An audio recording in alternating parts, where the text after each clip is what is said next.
blurring the lines between real life and second life. Bringing you in-depth information about the people behind the avatars.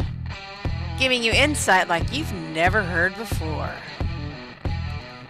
Ladies and gentlemen, welcome to the Fourth Wall with Paul and BK. Hello, everybody, and welcome back to the Fourth Wall. My name is a scumbag superstar, Paul Slater, along with my podcast partner, BK, and his lovely partner, Z. And BK, last week, our Christmas episode with Emma, people are talking about our list. People are talking about Emma.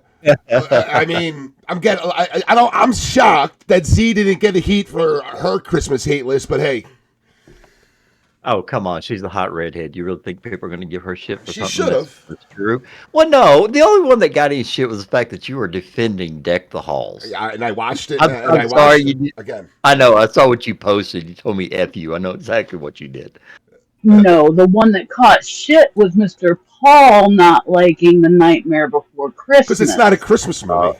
It's a Halloween movie. It's called The Nightmare Before Christmas. Right. Silly. It happened, but I mean, Christmas is in the title, for God's sake. If you could watch that movie, tell me right now then, real quick, before we start with our guests, why is the movie on at Halloween and Christmas? Because it's a Halloween movie. And then people be like, oh, it's a Christmas movie. Give me a break. It's both. Okay, Paul. What is multifaceted. You need to go ahead and put down that Philadelphia crack pipe and step away from it because you are very delusional. But anyway, we've got a great show. Why don't you go ahead and introduce our guest, Paul? Our guest, she is security. She was security for OEW. She was security for BCW, I believe. She'd be security pretty much everywhere. I'm going to name all the lists everywhere. She's a huge role player that we want to learn a lot more about. And our guest is none other than Rayne Dragonova. Welcome, Rayne. How are you doing this morning? I'm fine. How are you? Doing very well. Thank you so much for coming on. You ready? Are you ready for this? Well, as early as I'll ever be. All right. Well, as never Paul ready, said, so you're all right. Right? Well, yeah, we don't script anything. All right. So when Paul introduced you, he mentioned the fact, that you have been in the wrestling community for a while. You've done security because even in the storyline that Paul and I had, you were supposed to come in and you were supposed to be part of the security, and you ended up getting quote unquote bumped out. We're just going to cut this really. We're gonna talk about the wrestling stuff, but I'm not going to lie to you. The thing that I'm really interested in is the fact that your role play, your RP side, and everything you're interested, and also the fact that even though we already had them set up to come in and we're going to have an episode with them, it's also the fact that you're involved in a MC in SL. And to me, I mean, we can talk about wrestling all day long, but to me, it's those sides of you that I believe are more intriguing because I don't understand the RP community. Not that when I say I don't understand, it's like I don't understand why you do it. I'm not as in depth. So why don't we start with that because you like to play the role of, if I'm not mistaken, it's Bryce Wayne, right, or a derivative of the name Bruce Wayne, right? And then you are Batwoman. Am I right about that? Yeah, you're correct on that. I started because I'm a huge Michael Keaton fan, and I love the Arkham games, etc. But I've always just wanted to figure out if I could just do my own, variation of the character itself, not the Kate Kane version or this and that. Yeah. Okay. So, like in the past episodes that we've discussed with some of our previous guests, there's been the fact that they became wrestling fans in real life, and then that translated over to getting into SL and getting into the wrestling. So for you, being the fact that you are role playing in Second Life, basically the female version of Bruce Wayne, and Batman being Bryce and Batwoman, what captivated you into DC versus Marvel that got you to where you wanted to be? You wanted to go after the Dark Knight, or in this case, the Dark Knightus, if that's the correct term. What was your interest? What grabbed your attention in real life that brought you to where you are with this today? Well, as a kid, I've always, as I said, I've always been fans of, Keaton. He has always been my Batman. And as a kid, I've always collected a lot of figures and this and that and so forth and so on. And the first time I've seen Keaton pop out as Batman, the famous "I'm Batman" line, I'm like, I wish I could do that. And ever since I was a kid, I'd do some my own role play scenes in my head or with friends or something. And I guess being a role player and such for over 20 plus years really got me inspired more to figure out where I want to take it to the next level and so forth and so on. Let me ask you a question. Like, I'm along with BK. Like, I never really did role playing in SL actually and ever in my life. But like, I know. Were you like a Dungeons and Dragons fan? Because I know that that was like a role play game. Like, especially when I was a kid. Like, I remember a lot of kids playing Dungeons and Dragons and stuff. Because I grew up in the 80s and 90s. So, did you ever play that, like Dungeons and Dragons? Like, what got you into doing? Like, I don't know. Just explain how, like, you as a kid, how you started doing it. Well, honestly, probably in my late teens to early 20s, I had a few friends. We would do like what we call talking role playing, where we would talk the action, describe it, what we're doing without the dice. It was very. It could be very, very. We could go on for hours and hours and hours. And like, for example, as the name of my character is Azaria, as you see on this. So, we came up with that as my brother and I,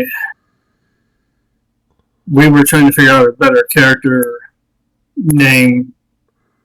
And we were like, okay, what are we going to do with this character? What are we going to do with this character? And all of a sudden, he's like, hey, what do you think about the name Azera? I was like, dude, you're rocking. So I went with that. And I've been using the same name for almost 20 plus years now. Oh, nice. So, so is that what got, like, all right, so I know BK were talking about a little bit of wrestling. Like, did the role play aspect of doing the role play for as long as you did get you into doing the wrestling? Like joining wrestling? Well, yeah, in a sense, because if you think about it, when we're wrestling, we're actually role playing as wrestlers or commentators or even referees. And I was like, I talked to Chrissy, and that's my real life and my SL partner. We were like, what? I want to do wrestling. I want to see if I can get into it. And of course, that's where I met both you and BK. Was in Fusion, and I was like, what? What if I got trained to be a wrestler? And then I tried it. I was like, could there be somehow, some way, some other aspect I could go about this? And but yeah, I really enjoy the wrestling. I love being a referee.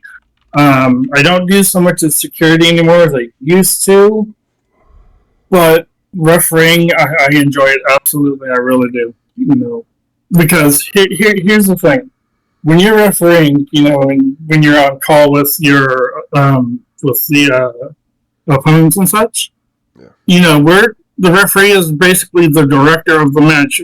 Basically helping out with calls for the matches, etc., etc.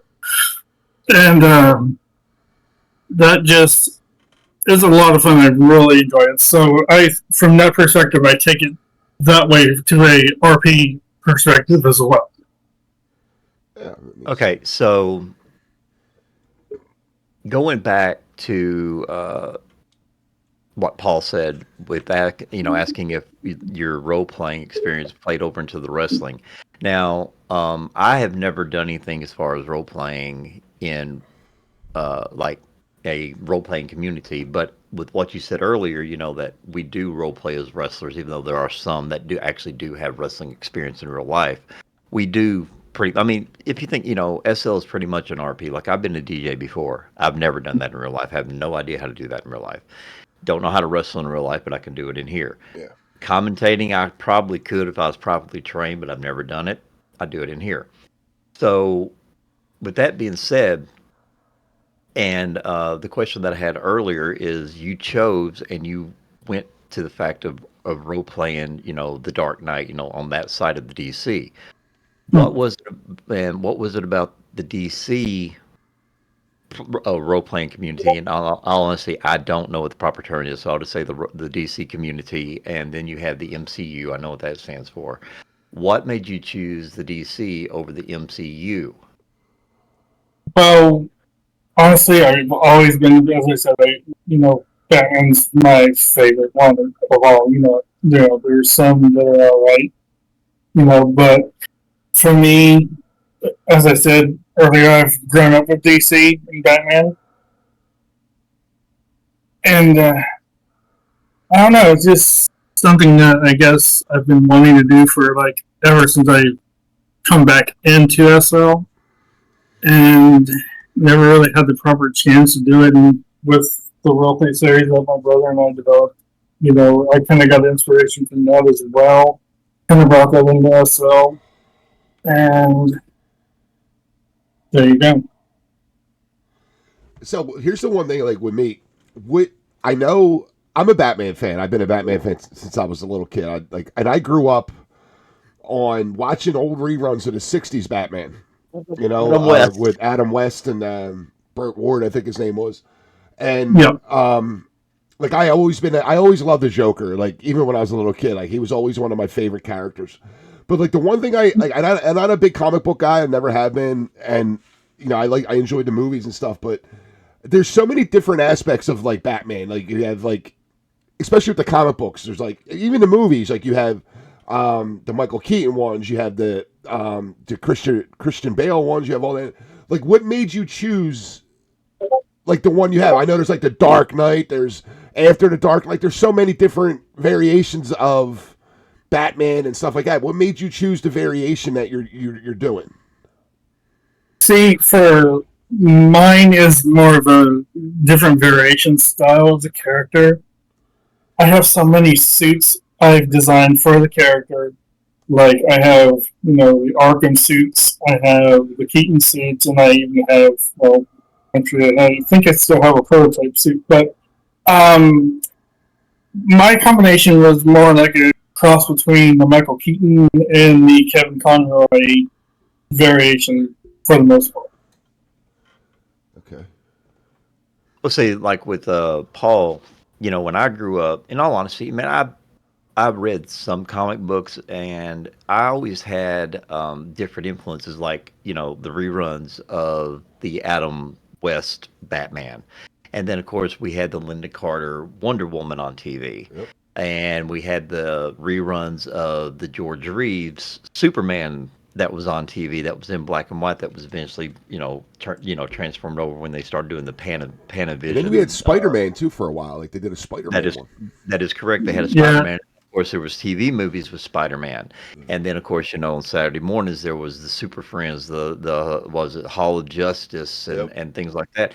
And it wasn't until I got older that I realized that there was a difference. At the time, I didn't realize that Wonder Woman and Superman and Batman were created by one. And it's just whatever attracted me to that particular hero, or in some cases, villains. And it wasn't. And as I was saying, it wasn't until I got older that I realized that there was actually a divide, because you have people, who, it's all, in all honesty, to me, the DC Marvel conflict is even worse than the Star Wars Star Trek conflict that you have. And I am not versed enough to know what the difference is, because you got people that, they prefer to have this particular Batman, or the spinoff, like where Robin is no longer the boy wonder. You have the was it Nightcrawler? I think it is Nightwing. Yeah, the Nightwing. And how with all of the options that you have, which you can go to the campy side of it, you can go to the okay, this is something that could happen today, and then you got the really dark side. How do you decide which, quote unquote path that you're going to follow and which one you're going to? Because there's so many. My head would explode. Yeah. Well, as I've said before, I've been a veteran role player for at least 20 plus years. And I've done so many characters, it's not even funny. And when you're trying to figure out how you're going to do with this character or that character, and you're like, okay, what am I going to do? How am I going to take this to the next level? So, my thing is this: for that, I just like, okay, I'm just going to go with the flow, and then just take it to the next level. It's just crazy. I kid you not. It's crazy. Well, like I was talking about villains, and like for me, even before it became popular to talk about it, I always gravitated towards the Joker. Yeah. Now, you have the Jack Nicholson version of the Joker, which to me, for that Michael Keaton and the way that was set up, that was perfect. Then you had Heath Ledger that took it to a whole new level, and that's one that's always going to stand out. Then you have Jared Leto, who tried to pull it off, and I personally don't think he did that great of a job. Yeah, he was horrible. Right. And now you have Joaquin Phoenix, who they took, which I know it's not his fault, but they took a really good show or movie and then fucked it up with that sequel I refuse to watch because of all the bad reviews and stuff on it, all this because they turned it into a musical. And then got Cesar Romero. Oh yeah, Caesar from the campy. You're absolutely right. Yeah. Cesar Romero, absolutely. But we also got to realize, Paul, not everybody in here is as old as we are. Yeah, I know, it's true. So that's what I'm trying. But hey, he's a part of the Joker history. You got to add him. Yeah, I do agree. I do agree with that. But anyway, back to what I was saying is that and it falls into it that I can't rank. I mean, based on my childhood, I'm always going to say Cesar Romero is going to be the first one because that introduced me to the Joker. Yep. And then when you go, correct, and then you go to today, and then it's like, okay, then you have Nicholson. That was the first time that you see a darker version of Batman, thanks to Tim Burton. And then all of a sudden, you have the Dark Knight series, and that went so dark. I was like, Jesus Christ! No wonder the guy was an emo basically all the time. And then, of course, you have, I'm sorry to say, you have the Twinkler. What's his name? Patterson from the Twinkle. Did you say Twinkle? Yeah, Twilight. Yeah. Well, Twinkle, Twilight, all mean the same thing, doesn't it? Twinkle. It sounds like an animated show. I mean, come on, vampires are not supposed to sparkle. Seriously, there's only one person in anything Twinkle. For vampires that sparkled, and that was Lafayette in True Blood. I mean, come on. Twinkle. Check out the new movie Twinkle, starring Robert Pattinson. Well, I mean, might as well. But anyway, then you have, like I said, you have all these different avenues that you can look for each one. What gravitated you towards the Michael Keaton based on what was available? Now, we talked about age. So, Paul and I are talking about the Adam West and this. What gravitated you to the Michael Keaton, even though there are now other options? Well, you see, with my variation for, the Bat, for me, it wasn't just Michael Keaton. It was also a little bit of Kevin Conroy, and as I said, he's my favorite. He was my favorite Batman voice actor. But for me, I think do you remember how campy Keaton was in Beetlejuice and Mr. Mom? Do you remember those? Yeah. The first time I ever saw that, I'm like, there is no way you could be Batman. There's no way. No way. As goofy and as silly as you are, I couldn't see it. But then I seen Batman, and I'm like, that's perfect. They hit the nail on the head with that. So for me, I guess you could just say the darkness tone of Keaton, not as Bruce Wayne, but as Batman himself. Yeah. I think just got to me. Well, don't forget that Michael Keaton, before, no, I'm sorry, it was after that came out, he did that movie that took him even called Pacific Heights. I haven't seen that one. Okay, that was the one where he was supposed to be renting, subletting part of the house from this couple, and he was very dark and demented and destroyed everything and made their lives a living hell, things like that.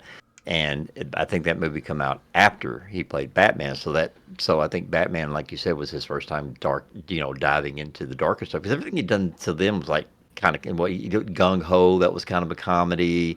Mr. Mom was a comedy. Beetlejuice, great iconic masterpiece of a movie by Tim Burton. And then, like you said, he pulls Batman, and everybody was like, kind of like when people think about Bruce Willis when they were putting him on the posters for Die Hard, and they were showing the trailers at the movie theaters. People were laughing because they knew him from moonlighting on TV, and then he had to prove them wrong. And I think that was Keaton's turning point. Well, the thing with Keaton too, real quick, is he did a movie. I think it was called Birdman, and it was kind of about a guy who played a superhero, I believe, that couldn't get out of it, like typecast as it.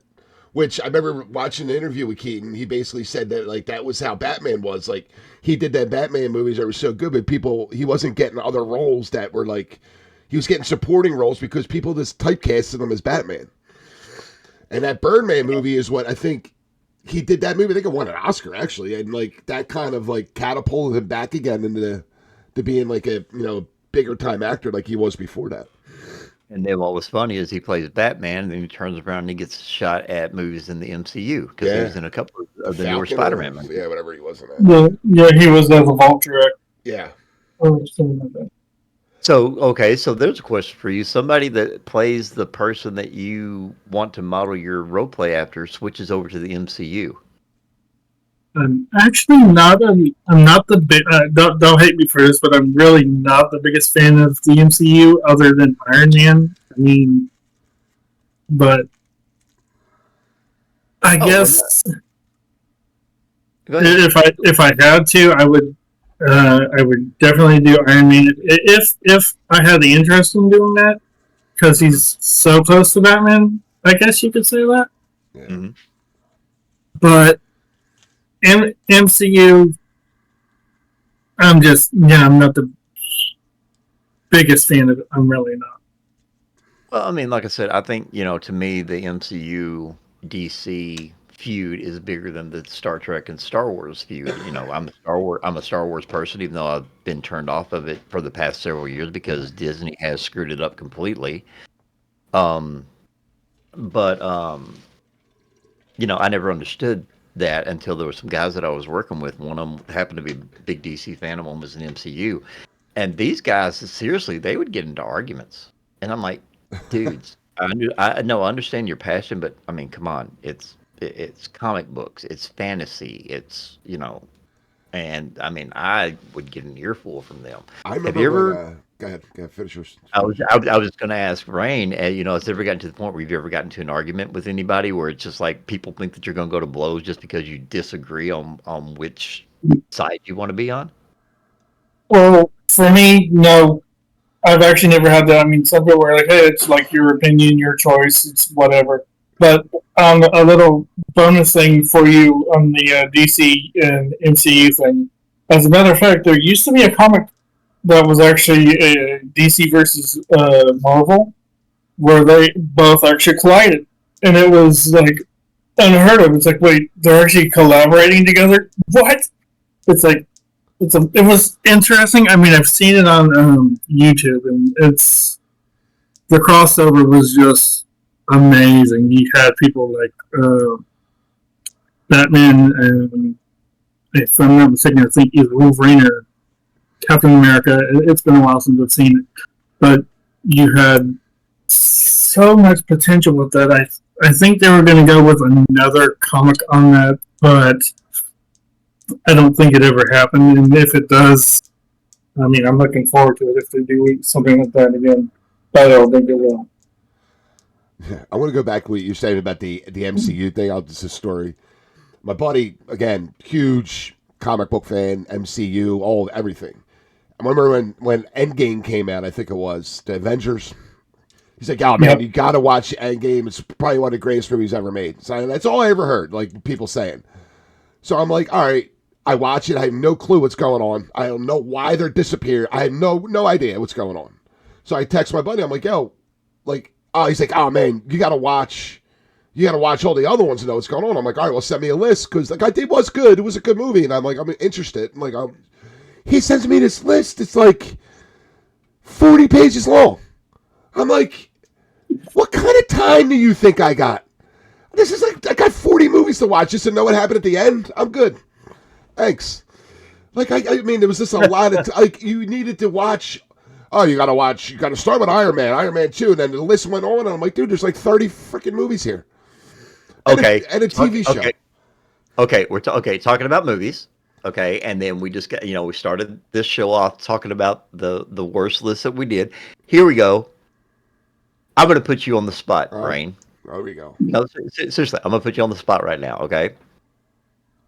Give me your top 5 favorite and top 5 worst superhero movies. This includes both, but this is both areas. It doesn't have to be just not just MCU, not just DC. Out of both of them, give me your top 5 best and your top 5 worst. Well, seeing as those are really the only ones I really care for, I'll go with this. Okay, my top 5 favorites for both. I have to go with number 5 would have to be Iron Man 2. Number 4 was The Avengers. Number 3 would have to be The Batman, because I thought that was really good. Number 2, I would have to say, oh wow, Batman Returns, and then of course the first one will always be the Michael Keaton Batman 89. My least favorite top 5 would have to be, well, I didn't care for the other, what was it, Avengers 2 or whatever it was. I didn't care for that. 8 of them. There's been like 8 of them. Yeah. Yeah, I was like, yeah, I've lost count. It's not even funny. I don't care for Batman Forever. I did not care for Batman and Robin. Those were I did not like the Justice League. I honestly did not like the Justice League, believe it or not. And I definitely have to say, probably have to be so many Spider-Mans. Let's just say Spider-Man in general. I'm good. Okay. All right. So for me, and it's only because, like I said, this is one of those things where the age kind of plays a factor into it. But for me, I don't care how old I get. My number 1 superhero movie is always going to be the very first Superman with Christopher Reeve, because I remember going to the theater when that movie opened. That was the first blockbuster that I had ever seen the night it opened. So that's always going to be number 1 is the original, is the Christopher Reeve Superman. Yeah, they're underrated. Nobody talks about them. They were great.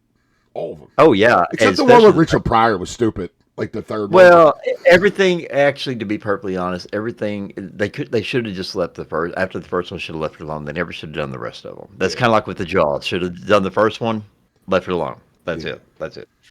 Go ahead, what? Or like with the Terminator and such like that. Way too many of those. Yeah, exactly. So for me, my number 1, like I said, my number 1 all-time favorite superhero movie is Superman the movie. And then these other ones is one of those that it's like I can't really rank them, but it's one of those that if somebody says, "Hey, here's you have a choice of 5 superhero movies. This is all you can watch for the rest of your life," these would be the rest of them. The original Batman Begins. Yeah. With because I'm sorry, because that's the one that's got Heath in it as playing the Joker, and it was just it was just amazing. And then you have actually, to be perfectly honest, all the Dark Knight trilogies. So any of those three, because all those to me were The third one, I didn't really like the third one. That was one with Bane in it, right? Yeah. Yeah, Okay, well, Hardy. okay. Well, maybe it was just the fact of seeing the one that turned out to be Catwoman, in that black leather, in that black bodysuit. Maybe that did it for me. I don't know. And then probably the one that I would say that the other one. I know people are going to hate me for it because it was a little bit long. But I honestly did not have a problem with the first Wonder Woman movie when they did it back in the world. Yeah, that wasn't bad. I see during the World War. It was the second one they brought out where they tried to go back to 1984. Now, as far as worst movies, there are so many of them. Green Lantern with Ryan Reynolds. Geez, basically almost all the Spider-Man movies after the first one. And then, of course, they started, with the Avengers and stuff like that. It started coming out with too much, and then it was just way too much, and then become oversaturated. So. Totally oversaturated. I've seen all the Batman with Christian Bale ones, the Batman Begins. I think they're the best ones because they're more realistic. Like how all the Batman stuff was military stuff that was too expensive for the military. You know what I mean? Like, which made sense. Like, I just had a problem with the third one. I think there's like so many holes in that movie. But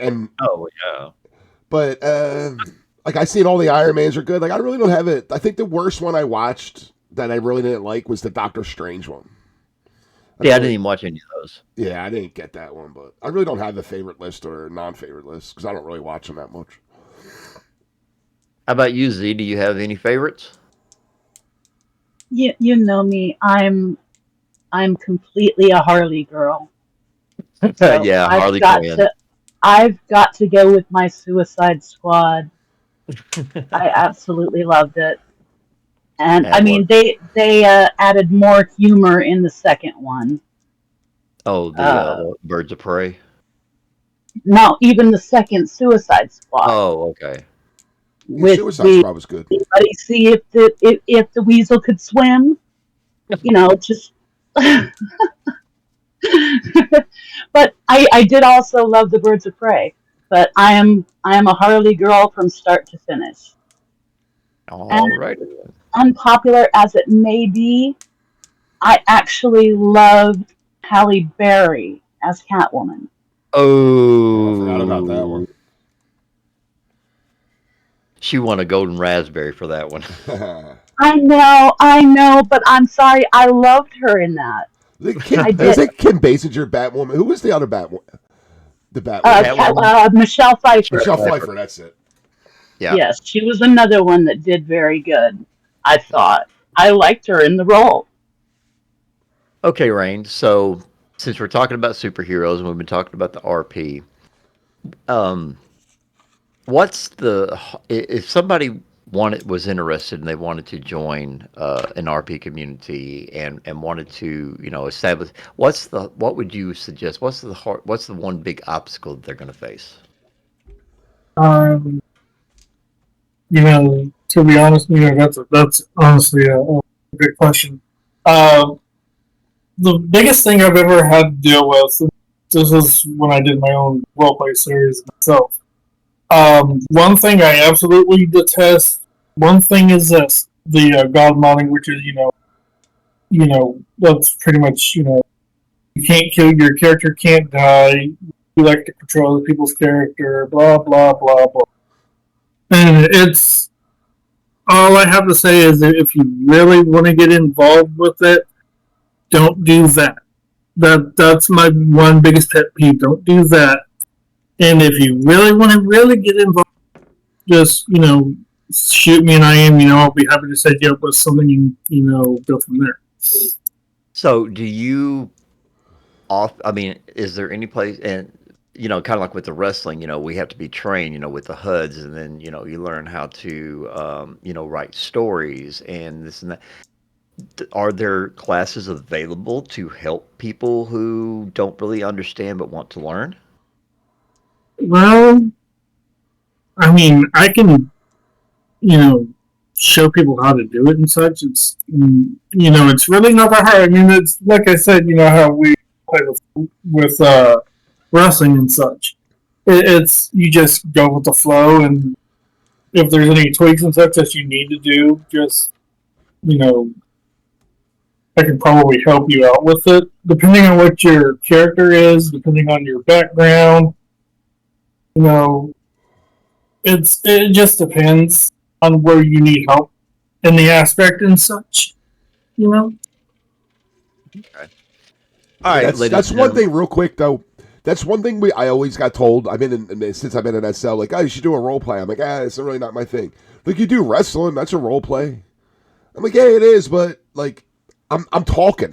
I'm not writing it out, and like, you know what I mean. That was always my thing. But they are similar. You know what I mean? Because everything we're all role playing. I'm role playing. You're role playing. Like, we're all role playing parts and wrestling in here. So it's kind of like goes hand in hand with each other a little bit. Well, it kind of does, but if you think about it, and like I said, I'm not saying that, I don't know anything about it, so I don't know how it is, but like with the wrestling, I mean, we kind of have a guideline where we have a script, we have something that says, hey, this, and I don't know if, when it comes to stories and Rayne, this is, going to be your area of expertise. Are stories like laid out that says, hey, this is what we're going to do for so long, and then you just kind of, and you can pretty much say and do whatever you want to, you do your own ad lib, or is everything just pretty much, hey, this spontaneous, let's do something? I honestly, I do not know how it works. I would probably have to say it's a little bit of both, because, for example, I'll go into mine. My brother and I are the one who, just basically me and him right now, we control like 6,000 characters, like no joke. And basically, it's like this. Okay, how are we going to do this? This scenario, we're going to do this. We're going to do this. Plot out this. How's this character going to go with this? And what's this character going to do here? What's this character going to do there? Where's your location? This, and this. And you just take all that, and then you're just like ad-libbing. You're just literally just going with the flow. As I said earlier, it's just crazy with the way things go in roleplay. It's like some people are like, no, let's just do this. I want to do this. Well, if you're in Dungeons and Dragons, and whatever, there's a thing they have that they call a game master. That's the people who take control of this. They're technically the ones in a sense who kind of tell you, no, this is where you're going to go. This is how we're going to blah, blah, blah. I'm not really into the whole D&D thing, so that's kind of why I did my own thing, my own game system. And I kind of just went with the flow, and I took out the whole dice system and everything, blah, blah, blah. No. Everything is all ad-lib and everything is all paragraphed and such like that. That's what makes a good story, is the paragraphing and, getting it to flow with your character and how you want the scenery to set up and everything to go. Oh, so you do. So it is set up so you actually do set up and actually write out a story.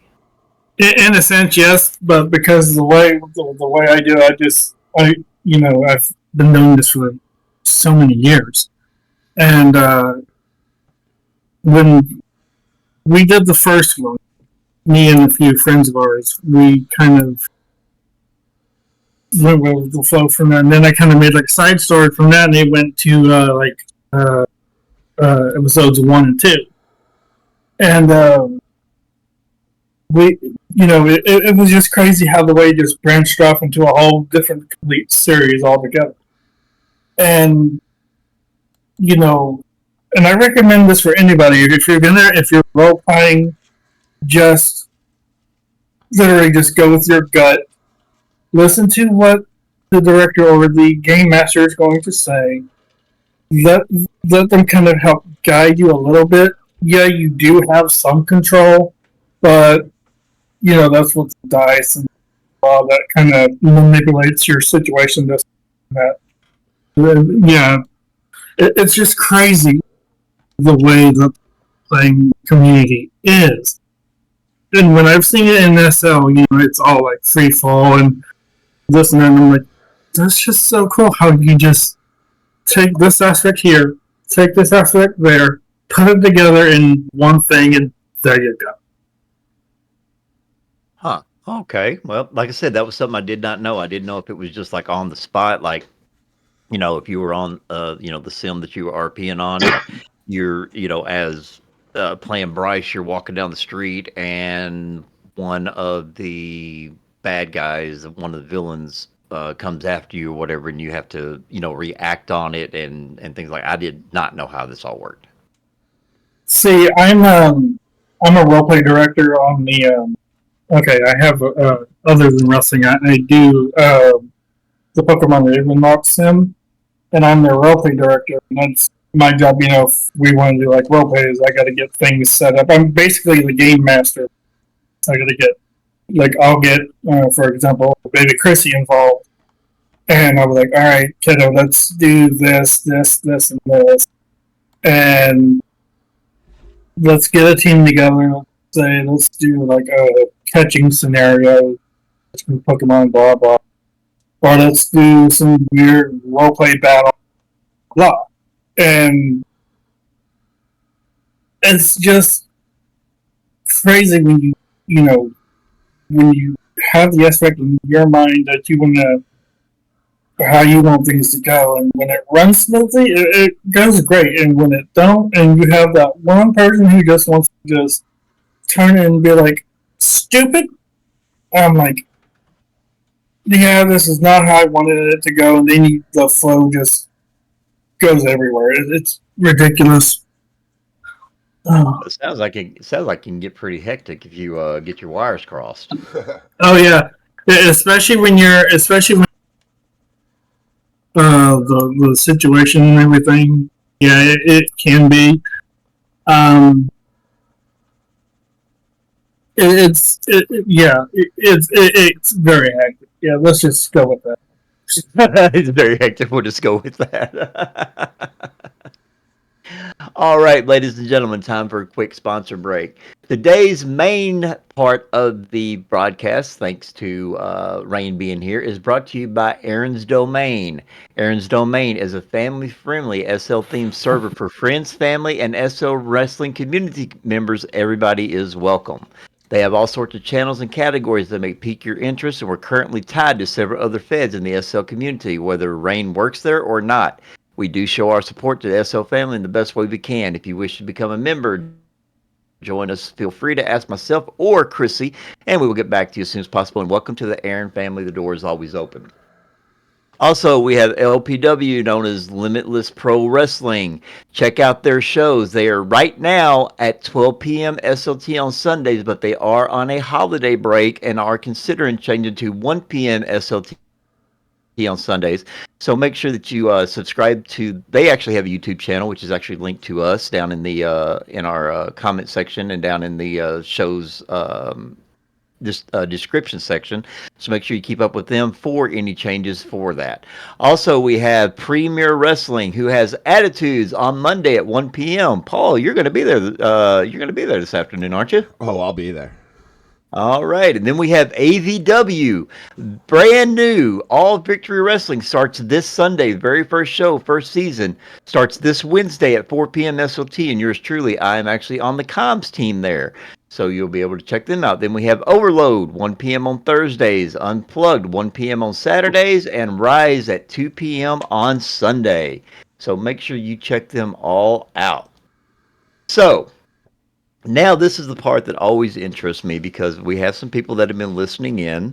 We have some people that have already gotten a hold of Z, and they have some questions for Miss Rayne. So, Rayne, are you ready to answer some questions from our listeners? Sure. All right, Z, it's all on you. absolutely wonderful. And I have to say, I'm interested in the answers to these questions myself.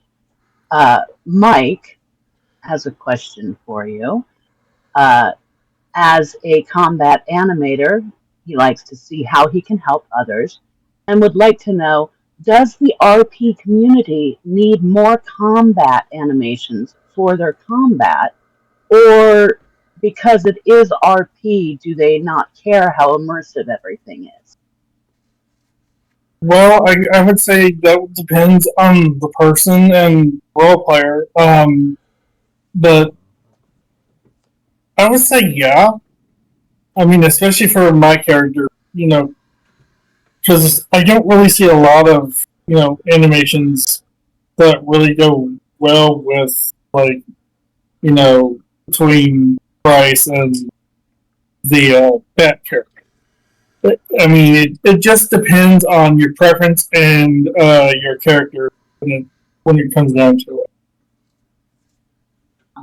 Okay, that sounds absolutely fascinating. So that may be something for Mike and Holly to look into. Trying to make some animations that will suit what is needed in the community. Mike has another question on RP overall.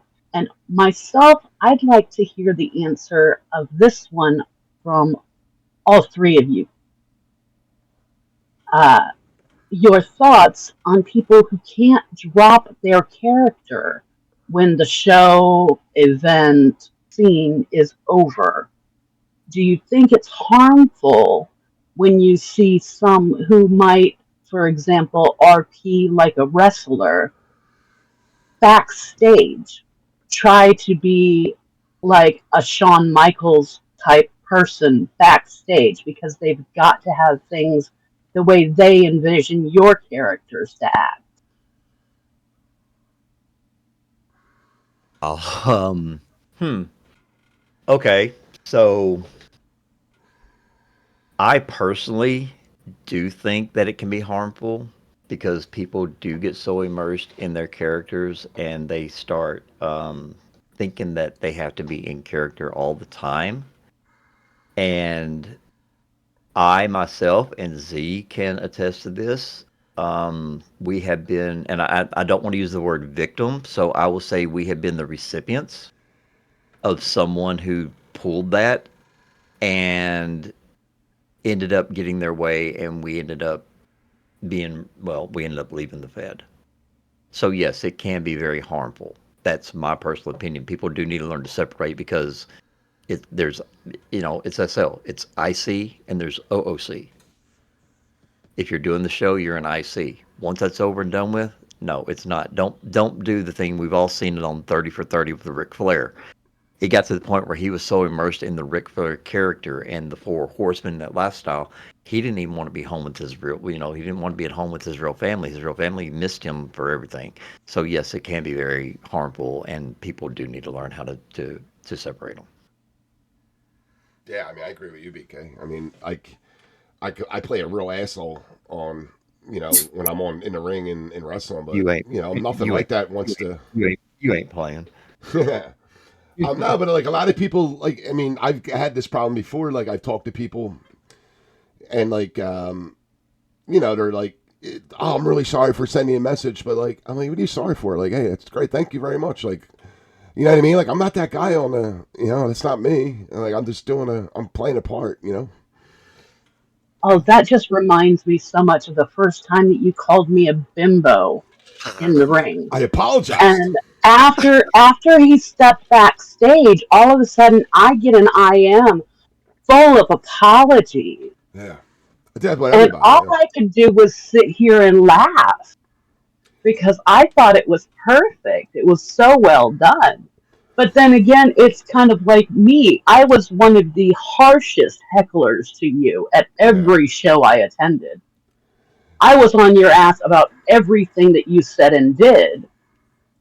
But as soon as the show was over, I've always adored Paul as a person. Yeah. I remember, like, because there's a lot of times, and BK, you can attest to this, when, we don't write our promos out, so it's like I got bullet points in my head, like I got to do A, B, and C, and I'll do that. But then sometimes I'll add something and I don't realize I added. I'll call somebody a name, or like you, Z, I called you a bimbo, and I'm like, oh man, because you don't know. Like some people get it. Like I don't want to offend people. You know what I mean? Like I don't.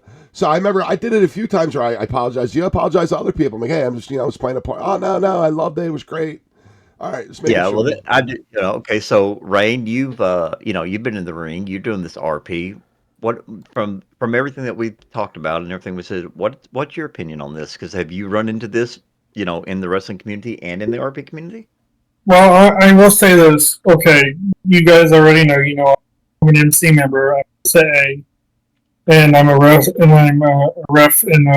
BCW and a few other feds. My thing is, yes, I have seen it, and I won't name names, but it's like, see, there's a time for the role play to get into character. There's a time to get out of character. See, when I'm in the ring, I'm the ref. I'm the, hard, not really hard nosed, but I'm not really scared of anything, blah, blah, blah, ref. But outside of that, I'm the, I'm me. I'm just plain old me. And then you have the MC. I'm the SAA. I have to make sure things are followed by the book. And when I'm out of there, I'm back to normal. When I'm back at home, I'm back to me. You have to learn to switch between your characters and your modes and not go overboard. When you go overboard, that can be a little overbearing. And I've seen the stress that it puts on people because you're in character all the time and it really messes with people's minds. It's ridiculous. Have you ever found yourself where you had to take a step back and realize that you were doing it too much? No. I've actually, I have never really had that problem. I'm like, for example, my home center, I am like the protector and stuff of that sin because of my job. But I don't always bring in the character all the time. It's more like I just do it for fun at times. I really do, but I don't do it to like to annoy people. There's a thing called boundary crossing, and once you cross that red line, that's it. That's where the fear, the panic, and all this starts to come. Because as I said, I've seen it in the arenas, and I've had people talking to me about this issue, and I'm like, yeah, that's got to stop. There's got to be able to put your foot down on that aspect and see what happens and go from there. I'm not a big fan of bullies. I'm really not, especially when it comes to. Well, that also comes within that God modding that you were talking about. Yes, that is. Yes, exactly, and taking it to a whole new aspect, and people just being in wrestler mode all the time, being like, "Oh, I'm going to harass the panel, doing it just for fun because I can." Yeah, no, it's not okay because you're bullying. You are cyberbullying, and you are taking that to all. Appreciate it. That's what ruins it for a lot of role players when they go overboard like that. All right, ladies and gentlemen, we are running out of time. So, as Z put into our open mic chat, if you have any questions, get them in. And while we're waiting to see if there's any last minute questions, Rayne, is there anything that you'd like to add? Maybe I should put it this way. We've talked about your RP within the DC community, what to say the RP community, because I'm not very familiar with the proper terminology. I don't want to offend anybody. And then you talked about, you did the reffing, and you have been a wrestler, and you have been security. If somebody were to come up to you and say, okay, I'm interested in both, which one would you suggest they go to first to learn how to develop and learn certain skills, such as writing or acting out or learning how to be, learning how things are put together properly? Would you suggest they learn how to RP first, or would you suggest they go wrestling first? I would have to say go with a bit of both, because if you learn how to do both, and you learn how to bounce, and you can just go with the flow, and of course you have all your talent manager helping you be your backup.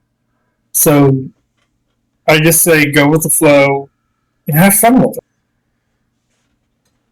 Well, it sounds fair to me. Easy enough.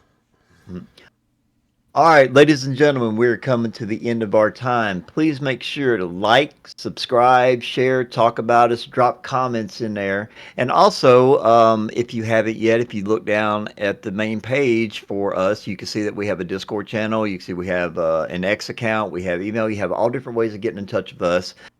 So we definitely want to make sure to hear from you all. And Paul, don't you have something cooking when we reach 50 subscribers? 50 subscribers, we're gonna have a giveaway. Got to get the 50 subscribers. That's our goal right now. We're starting easy, BK. We go to 50, but then we'll get to 100. Then we'll try to, however many we get.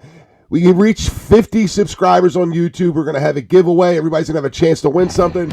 So let's get the 50. That's why I want to get the 50. Absolutely, and like I said, let everybody know about us. Bring them in here. You see that we're trying to do everything we can to be interactive with you all. We do want to hear from you all. We have the guest suggestions. Yes, we are paying attention to them. Yes, we are reaching out. We're going to be a slow process because we can only do this once a week, but we're going to try to make this a show that everybody can enjoy, and we want to thank you all for listening in and helping us out. Thank you very much. And thank you, Rayne, for being a part of our show. It's interesting. Suddenly, I learned a lot about RP today. BK, I feel like we're ready to go. Well, absolutely. I mean, absolutely is one of those things that learned a whole lot about it, and yeah, it was a pleasure. And I do know for a fact that we do have Rayne's MC Fire Dragons. We do have them on tap, and we're actually going to sit down and talk to some of the high-ranking officers, which Rayne is one of them, and we're going to try to do this on location. So Rayne is probably going to end up being our very first repeat guest for two different categories. I appreciate you having me here, and I had a lot of fun. Thank you so much for your time. Thank you. Absolutely, and everybody, you enjoy yourselves. Thank you all for coming out, and we will see you all very soon.